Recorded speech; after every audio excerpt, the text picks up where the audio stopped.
Hey, guy. Hey, buddy. Hey. Come on. Can't take him anywhere, Let's can go. you? Come on. Let's go. Come on. Come on. Come on. Come on. He likes the beach. Come on. Look at him. Our boat straps around your back and clip the available rings on the side or front. Adjust to a snug fit by pulling on end of each strap.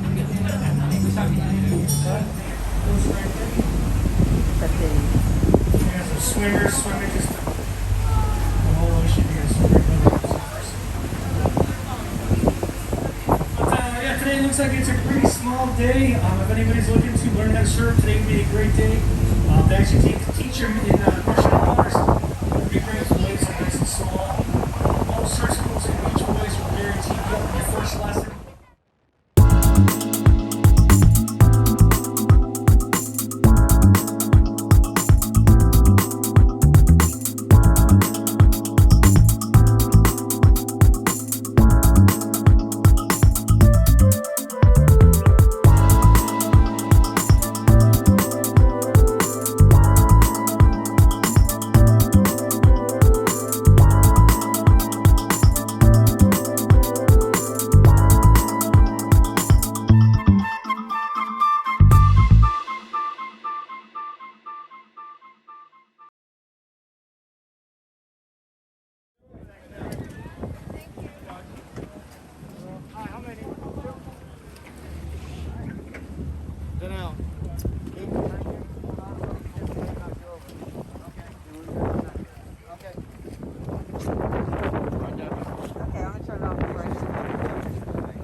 Alright guys, so listen up.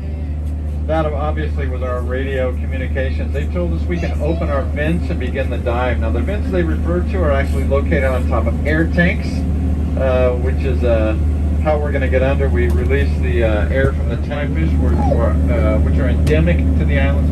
Around 30% of these guys are endemic, meaning this is where they naturally have occurred. And at one point in history, we would have found them only here.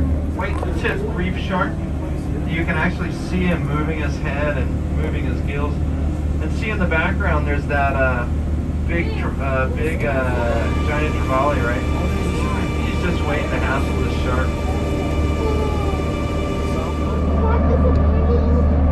Again, designed by UH and put down here by our company.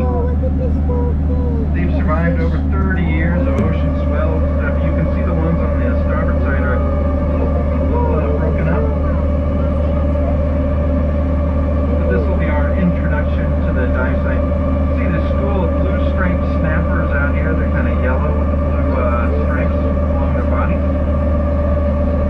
You see the larger bluefin trevallies here kind of hassling them. See them kind of attacking here if you're sitting on the starboard side.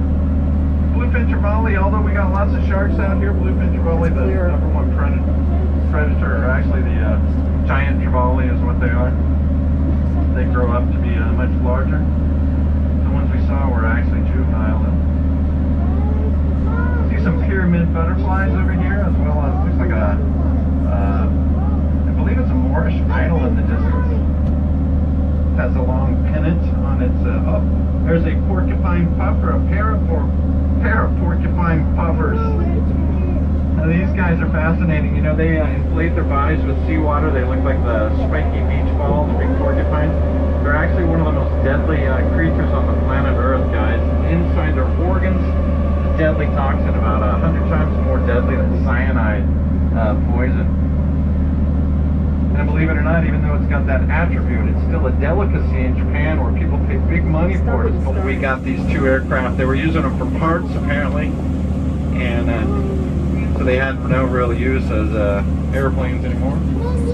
So yeah, we put them down here in like 1990, 1992. Big hurricane hit the islands, Hurricane Iniki, and it kind of like dismantled these aircraft a little bit. Apparently they came down here as full airplanes. You could sit in the cockpit, and the yokes were still installed with the steering wheels. And check our depth, guys, down to 109 feet, 109. Hey, there's Dory's cousins, guys. How about that? Pretty large surgeonfish over here on the port side.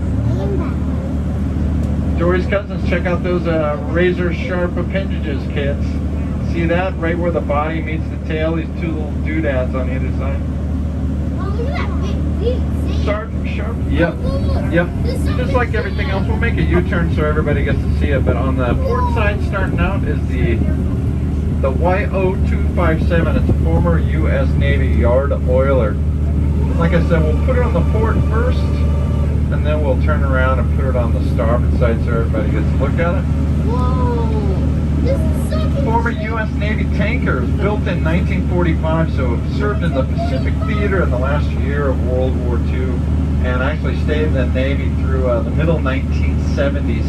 So when it became retired in Guam, which is a U.S. territory out in Micronesia.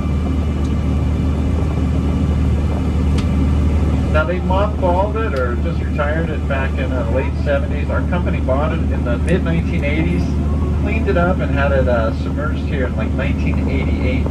So what you're seeing is the effects of over 30 years underwater.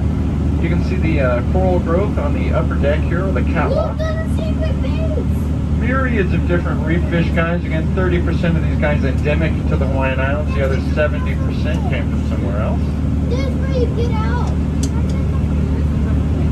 Pyramid butterflies populate this area, which is great. Pyramid butterfly is an indicator species, which is a very delicate fish, and they'll only inhabit a very, very healthy reef environment. So we're happy to see those guys whenever we do. Pyramid butterflies.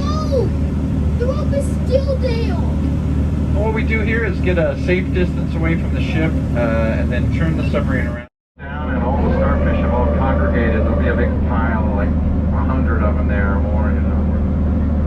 If you've ever watched like starfish in like fast time-lapse photography, you can see how much moving they do.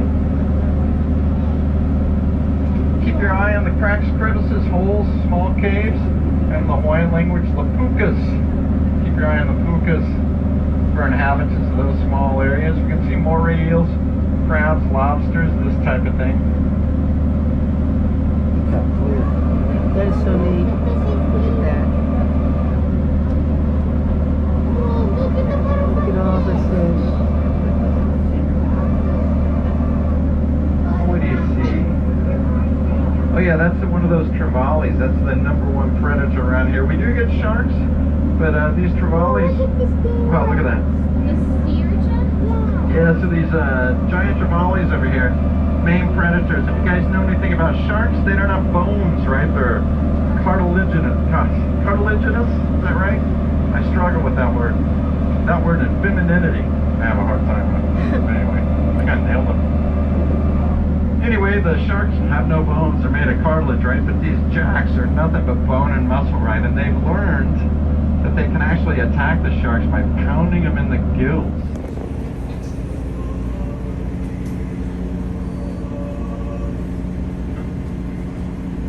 Very good. I'm going to text your receipt. Send and send. Okay. Yeah, on your phone. I'm going to give you a bag. According to 3 after that yellow gray in the middle, that's what you heard glowing when you went up to the surface. They're going to get vented. So they kind of look like a whale spouting, and that deck that you're just walking on will slowly become awash with water. So your last crew member is getting the skip. Get in there, dive sequence now.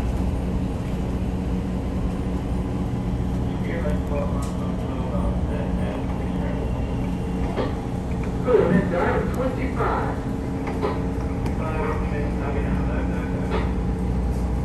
There you have it, guys. Dive, dive, dive. Opening up those vents. Deck slowly going to come awash with water. But make sure it's not going down too quickly. And then those yellow grates in the middle, those are the vertical thrusters. That's what'll power the submarine under the water.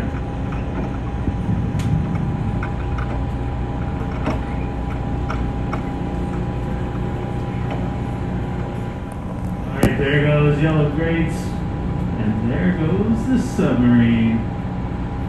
Last bit is the shark fin look there. The mast slips under. And there she goes. Beneath the waves. We're going to make a hard turn to starboard here one more time, guys. And then we'll take you guys back to the Port Hilton.